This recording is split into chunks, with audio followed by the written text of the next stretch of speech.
Hola a todos y todas, bienvenidos, bienvenidas.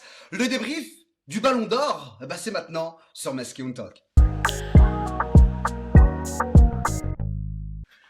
Alors, j'étais obligé de faire cette vidéo-là, bien que ça sorte un peu de mon spectre, de mon champ d'action, mais j'étais obligé de parler du Ballon d'Or parce que chaque année, il y a des dingueries, chaque année, il y a matière à discuter, mais cette année, sur la tête de ma mère, cette année, alors, moi, en tant que déjà supporter du Barça, on m'a pissé dessus, d'accord, mais surtout en tant que supporter de football, parce qu'aujourd'hui, ce qui fait débat, c'est même pas le vainqueur du Ballon d'Or, c'est le classement.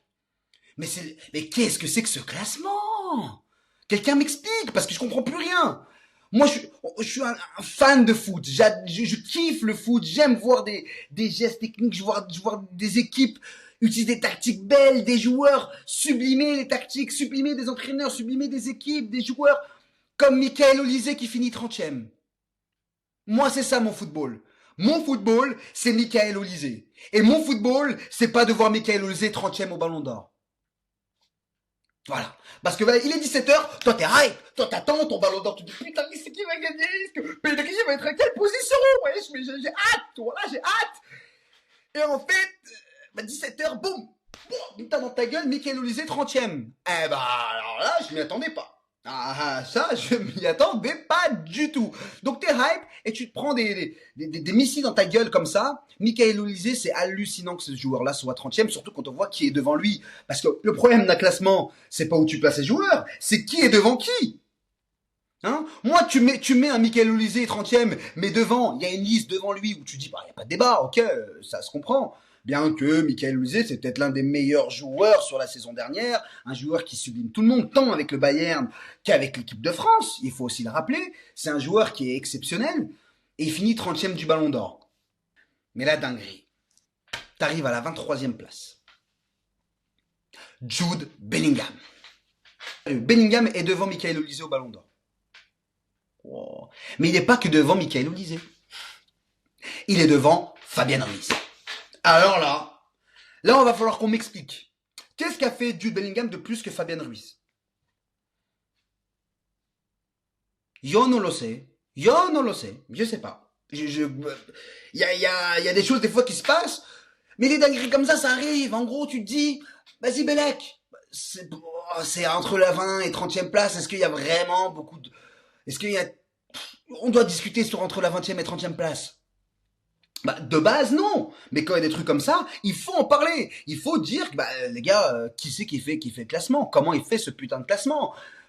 Revoyez la façon de faire de vos classements, parce que c'est pas possible.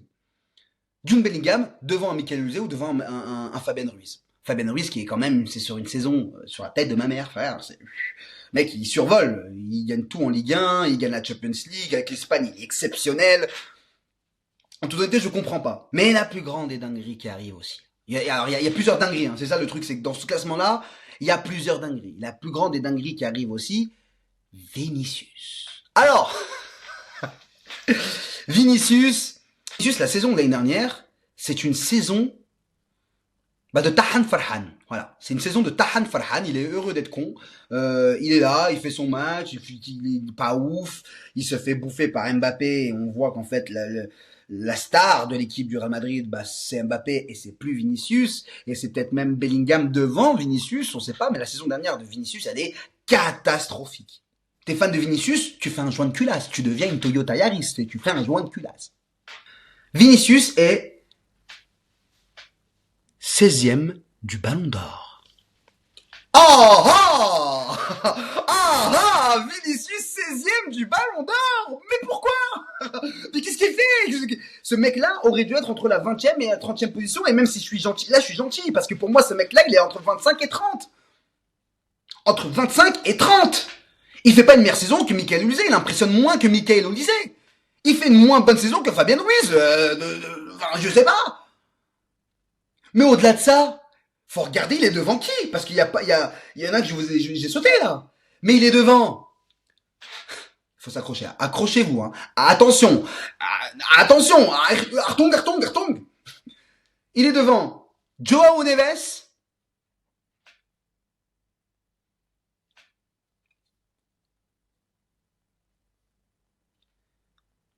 Du coup, Fabien Ruiz. Mais il est devant surtout Lewandowski. Lewandowski, Polak, Polonais à mafia. Mais ça va pas ou quoi? Non mais attends, là, je reviens sérieux. Vinicius est devant Lewandowski au Ballon d'Or. Vinicius est devant Lewandowski au Ballon d'Or, ça choque personne. Personne n'en parle. Alors déjà qu'il soit devant Joao Neves, c'est une dinguerie, mais c'est une dinguerie, hein. Mais qu'il soit devant Lewandowski. En gros, ils s'affrontent en Liga. On voit qui est qui en Liga. On voit les stats de qui est qui en Liga, surtout aussi.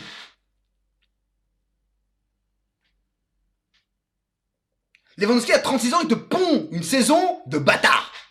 De bâtard. Ok?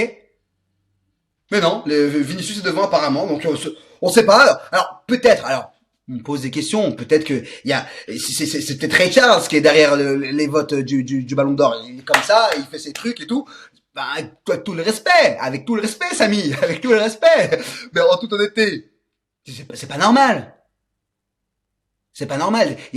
Enfin, la légitimité de voir un Vinicius devant un Lewandowski, c'est que ce soit des personnes qui ne regardent pas le foot, qui soient aveugles, qui soient, je sais pas, mais qui ne connaissent pas, qui n'ont pas une matière tangible, tu vois, on les touche pas, on sait pas qui c'est des aliens, je sais pas. Déjà, j'étais très énervé. Mais le moment où je suis le plus énervé, où je vous dis et là, je vous parle très sérieusement, où je me suis fait pisser dessus, hein, parce que littéralement, c'est un manque de respect. Littéralement, en fait, ce qui s'est passé là, sur le joueur dont on va parler, littéralement là, c'est un putain de manque de respect. Alors, pour vous allez peut-être me dire, oui, mais Mehdi, en soi, entre la première et troisième place, après, le Ballon d'Or, on s'en fout, quoi, le classement, ouais, on s'en fout, moi, du Ballon d'Or, mais en vrai, moi, c'est que la première, deuxième et troisième place qui m'intéresse. Eh ben, fais pas de classement! Fais pas de classement, si ça t'intéresse pas, fais pas de classement, laisse les autres, arrêtez de déranger le fils des gens, arrêtez de déranger les gens qui aiment le foot! Si ça t'intéresse pas après la troisième place, me saoule pas! Faites pas de classement, en gros, c'est pour faire des classements au cul comme ça. C'est des putains de classements au cul. Je monte en pression parce que ça m'énerve, frère. Je vois un putain de joueur qui est peut-être le regen d'Iniesta, qui fait une saison de bâtard. Une saison où tu te dis à chaque match, et en fait le Barça te met 5, 6, 7 buts dans des matchs, et c'est lui l'âme du match alors qu'il a ni but ni passe D. Et là et tu comprends pas. Tu ne comprends pas. Le mec, c'est un alien sur le terrain, il vole, il fait une saison complète, il se blesse pas. Il est exceptionnel en Espagne et avec Barcelone. Et le mec finit 11e du Ballon d'Or, Pedri González. Et un truc qui me rend au moins la chose un peu positive de cette histoire, c'est que tout le monde colle. C'est qu'il n'y a pas que nous les supporters du Barça, parce que si ça avait été que moi, on aurait dit, mais t'es pas objectif. Tu penses que Pedri, c'est le meilleur? Non! Tout le monde colle! Tout le monde! Parce que c'est pas normal. C'est pas normal que Pedri soit 11e du putain de Ballon d'Or. Le mec, il est quoi? Il est 26 fois homme du match cette saison, 26 fois dans des matchs où il a même pas besoin ni de marquer, ni de faire des passes D. Les gens collent, les joueurs de foot arrêtent de presser Pedri, ils arrêtent, ils en peuvent plus. Ils disent, c'est bon, pourquoi je vais le presser? Il va me tuer. Il choque des grands frères, il choque vos darons. Ce mec-là, comme je l'ai dit dans toutes mes vidéos, c'est un distributeur de bonheur, mais c'est un distributeur de choquance. C'est une touche de balle, une passe, une course qui choque ta mère. Il choque vos darons. Il est régulier. On lui demande ça. On lui demande la régularité parce que tout le monde connaissait le talent de Pedri. Tout ce qui lui manquait, c'est la régularité. Et aujourd'hui, la régularité elle est payée par quoi? La 11e place au Ballon d'Or. Pissez-nous dessus, en gros. Sortez vos pafs, en gros. En gros, c'est ça. En gros, ce qu'on nous dit, c'est ça. Je m'emporte, je suis désolé. Mais c'est hallucinant. C'est hallucinant. Il y a des choses dans ce putain de Ballon d'Or qu'on comprend pas. Et en plus, là, je m'énerve pour quelqu'un qui n'a pas gagné le Ballon d'Or. C'est pas normal. Normalement, je devrais être dans cette position-là pour me dire, oui, il s'est fait arnaquer, il aurait dû gagner.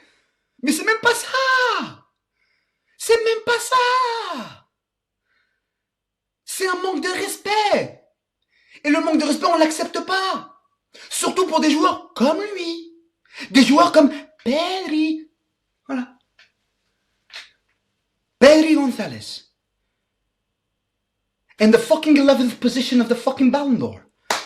Je parle anglais quand je m'énerve. Je suis obligé, je suis comme ça, vous allez apprendre à me connaître. Je parle anglais quand je m'énerve. Fuck off. He's in the fucking 11th position of the fucking Ballon d'Or and it seems normal for them. Je sais pas. Désolé, je sais pas pourquoi j'ai parlé anglais, je pète un câble, je m'en s'en fous. Mais c'est honteux, c'est honteux. C'est honteux, un peu de respect. Ce qui est encore plus choquant, sur la 11e place de Pedri, c'est de voir qui est devant lui. Alors là, on est en 11e, donc on rentre dans la 10e place. Alors déjà, t'es dégoûté, frérot. Là, t'es dégoûté, c'est comme si tu vois ton crush en train de danser avec un pélo au bal. Tu te dis, putain, je suis dedans, là, je suis dedans. J'ai pas réussi à conclure, voilà, je suis une merde. 10e position, Nuno Mendes. Dans un monde normal, c'est pas choquant. En gros, c'est pas choquant. Pas de Pedri dans le top 10. 9e position, Gigio Donnarumma. Pas choquant dans un monde normal, pas choquant. Pas de Pedri dans le top 10. Et là, le fuck you, hein, mais littéralement c'est fuck you, des journalistes de France Football envers les supporters de football, le doigt d'honneur est présent. Hein. Cole Palmer, 8e position du Ballon d'Or, suivi de la 7e position par Kylian Mbappé. Je le répète. Nicolas Sarkozy, le mec. Cole Palmer est 8e du Ballon d'Or et Mbappé est 7e du Ballon d'Or devant Pedri.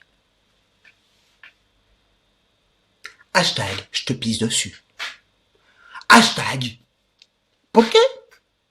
Pourquoi? Moi, là, je parle plus. Dites-moi, pourquoi? Mbappé, il doit être dans le top 10 parce qu'il a fait sa saison, en vrai. Il a fait sa saison individuelle parce que Ballon d'Or, il faut rappeler, c'est un trophée individuel. Et le classement doit se résumer à des faits comme ça. Mais pour moi, Mbappé, il n'est pas non plus devant Gigio Donnarumma, ni devant Nuno Mendes. Mais Cole Palmer, qu'est-ce qu'il va foutre ici? Enfin, excusez-moi. Qu'est-ce qu'il fait là? En gros, c'est quoi? C'est ta célébration qui t'amène dans le top 10 parce que tu gagnes la putain de Conference League. La Conference League. Mais bientôt, je sais quoi, je gagne la D2, on me met dans le top 10? Non mais sérieux, c'est quoi? Ouais, bah les gars, j'ai gagné la Carabao Cup cette année, je trouve que j'ai mes chances dans le top 5 du Ballon d'Or. Arrête, t'en foutre, frère, qu'est-ce que vous me faites là? Mais sérieux, qu'est-ce que... Cole Palmer devant Pedri? Non mais les gars, on est conscient 2 minutes? Oh là, t'as perdu tout le monde. En gros, tu dis, en fait, ce qui est désolant, c'est qu'en fait, ça décrédibilise un peu le reste du classement. Ça te décrédibilise tout parce que tu dis, oh, c'est des gens qui comprennent rien au foot, en fait. C'est des gens qui, et encore une fois, si vous en foutez du reste hors du top 3, bah faites-nous pas chier, en gros, faites-nous pas des soirées, des cérémonies jusqu'à 23h30, qui sont nulles à chier d'ailleurs, au demeurant, hein, arrêtez de nous faire des cérémonies à la con.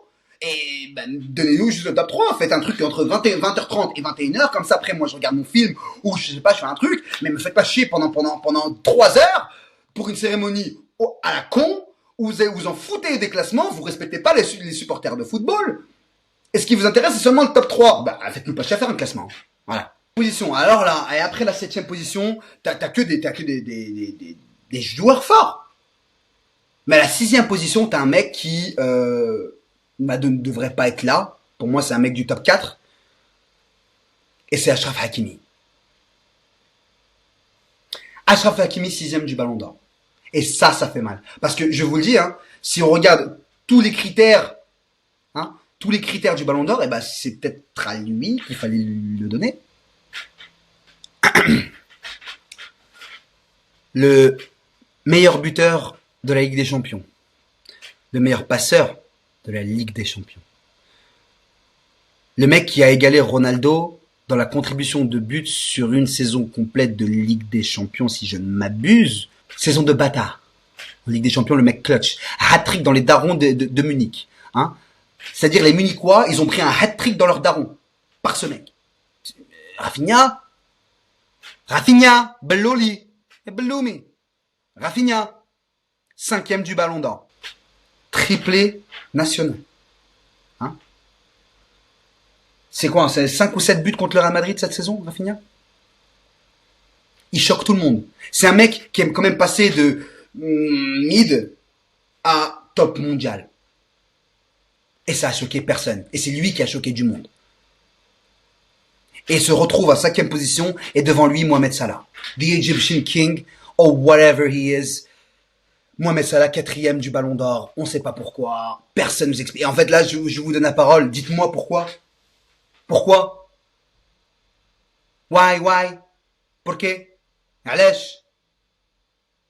Personne peut m'expliquer la logique derrière Mohamed Salah devant Rafinha et Hakimi au Ballon d'Or.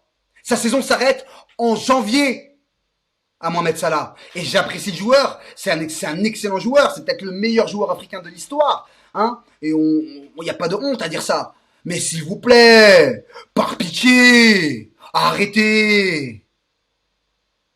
Dans quel monde Salah est devant Rafinha et Hakimi au Ballon d'Or? Vous avez collé ou quoi? Non mais sérieux, vous avez collé?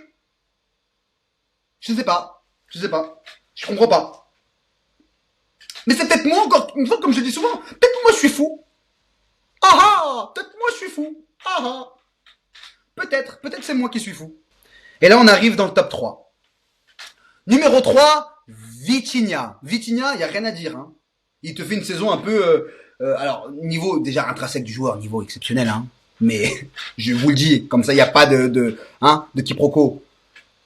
C'est en dessous de Pedri, Vitinha, le niveau. D'accord? C'est en dessous de Pedri. Comme ça, tout le monde est d'accord. Je le dis. D'accord? Vitinha n'est pas meilleur que Pedri au football. Ok. Merci. Vitinha, il te fait un peu une saison à la Jorginho. Il gagne tout. Hein? Il gagne tous les trophées dans lesquels il a joué. Il y a pas, sur le niveau du palmarès, en collectif, il y a rien à dire sur Vitinha. Mais il est pas top 3, les gars. Il est pas top 3. Par contre, je suis d'accord de le mettre devant Pedri cette saison, parce que voilà, t'as les trophées qui appuient, t'as la Ligue des Champions qui appuie. Donc, ça me choque pas de faire ça, ça me choque pas. Pour moi, les 4 qui auraient dû être dans le top 4, du coup, c'est Dembélé, Lamine Yamal, Rafinha, Hakimi. Pas dans l'ordre, hein, mais je vous le dis, les 4. Pour moi, c'est 4. J'aurais mis Pedri 6e et 5e Vitinha.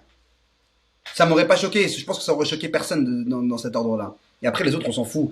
J'aurais peut-être mis Nuno Mendes, Donnarumma et Mbappé, ou Salah Mbappé, mais peu importe, en gros. En gros, les 4 peuvent le gagner. Mais sur les 4, moi, ce qui me frappe, et c'est mon opinion, et on en débat. Mais sur les 4, Rafinha, Hakimi, Yamal, Dembélé, eh ben, excusez-moi, il y en a un qui fait tâche, et malheureusement, c'est peut-être le vainqueur du Ballon d'Or. Faut me dire, le Ballon d'Or, est-ce qu'il est attribué au meilleur joueur de l'équipe vainqueur de la Ligue des Champions et au meilleur joueur? Dans ces cas-là, eh ben, pour moi, c'est pas Dembélé qui l'emporte, mais c'est Achraf Hakimi. Parce que Achraf Hakimi, il est clutch de partout, tout le temps. Il joue avec le collectif. T'as rien à dire sur ça. Il est pas, enfin, le mec est constant, il est régulier. Il fait une saison de bâtard. Sa saison, elle commence au JO avec le Maroc. Elle se finit en Coupe du Monde des clubs un an après. Bah, en gros, t'enlèves Dembélé du PSG. Est-ce que le PSG fait la même saison? Beaucoup de chance. T'enlèves Hakimi, je suis pas sûr. Mon opinion personnelle. Vous pouvez la partager, vous pouvez ne pas la partager, ça arrive. C'est pas grave.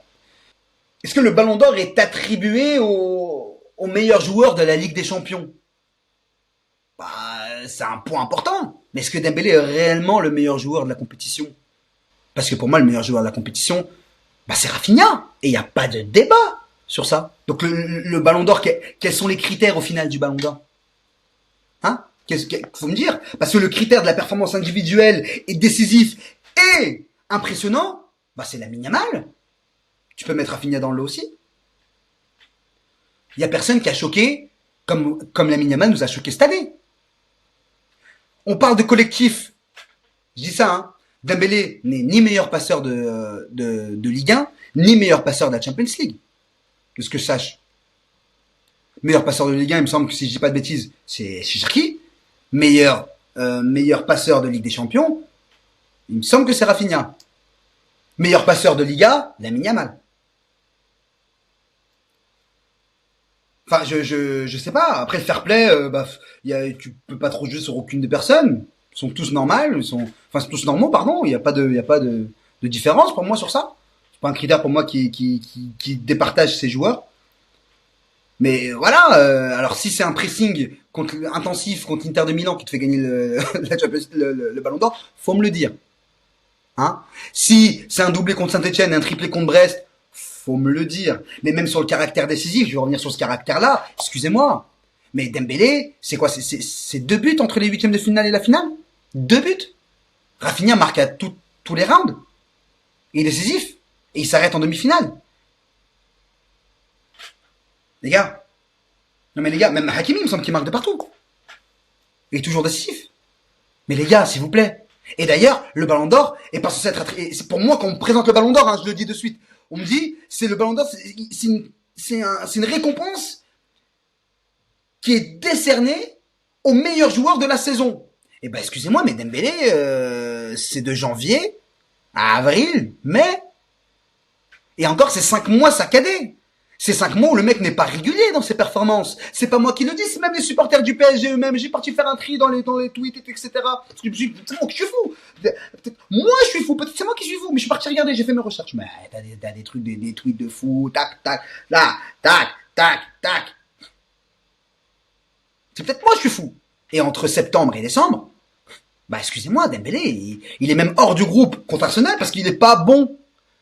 Il est mis de côté pour des justifications techniques et tactiques. Bah, en gros, ton Ballon d'Or qui est pas présent sur ta feuille de match contre Arsenal dans un gros match de Ligue des Champions, désolé, mais c'est pas un Ballon d'Or pour moi. Et je vous le dis, Dembélé est un joueur exceptionnel, hein. Mais pas cette année. Cette année, t'as des joueurs qui t'impressionnent plus, comme Lamine Yamal, comme Rafinha, comme Hakimi, comme même Pedri. Mais on le donne à Dembélé. Bon, félicitations à Dembélé pour ton Ballon d'Or. Pour moi, bravo, mais c'est pas toi qui dois le gagner pour moi. Voilà. Pour moi, t'as des joueurs qui sont devant. Donc voilà, cette cérémonie du Ballon d'Or, je tarde sur la vidéo, désolé, mais cette cérémonie du Ballon d'Or, elle est honteuse. Ce classement est débile. Il est fait par des gens où je pense que pour moi, la France Football doit remettre en question sa façon de procéder dans le classement entier du Ballon d'Or, parce qu'il y a des choses qui vont pas. Et en fait, tu perds en hype. Alors très bien, le point positif, c'est que ça a pas leak. On savait, parce qu'on pensait que ça allait être Dembélé, parce que voilà, tout le monde disait, mais il n'y avait pas de leak, la feuille, etc., qui sort pas, etc. Mais pour de vrai, il faut qu'il repense complètement la façon de procéder du Ballon d'Or, parce que c'est pas possible, c'est pas normal. Pour moi, en tout cas. Voilà. C'est mon avis. En tout cas, les amis, merci de m'avoir suivi. Laissez toujours un pouce, un commentaire, un like, n'hésitez pas à partager. Merci encore pour le soutien que vous m'avez montré ces derniers jours, ça me fait énormément plaisir.